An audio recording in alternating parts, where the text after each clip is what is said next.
This is the Lone Crater YouTube. We hope this video helps. In this video, I will show how to make drizzle on chocolate-covered strawberries full guide. Start by washing and fully drying your strawberries, then set them at room temperature so the chocolate adheres.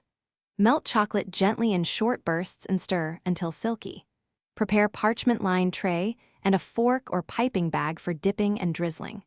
Keep a small bowl of warm water nearby to reheat chocolate if it thickens during the process.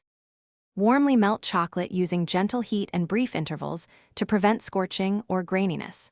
Stir frequently to distribute heat and achieve a glossy, pourable texture ideal for drizzling. If chocolate thickens, add a small amount of neutral oil and stir until smooth. Keep the bowl over a warm towel to maintain fluidity while you work. Practice a test drizzle on parchment to check consistency. Dip and set each strawberry gently, letting excess chocolate drip back into the bowl for a thin shell. For drizzle, use a piping bag or fork held low to the fruit to draw delicate lines or bold ribbons.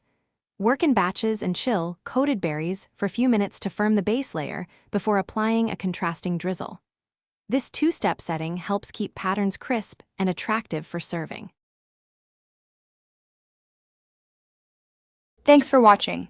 Consider subscribing if we helped you.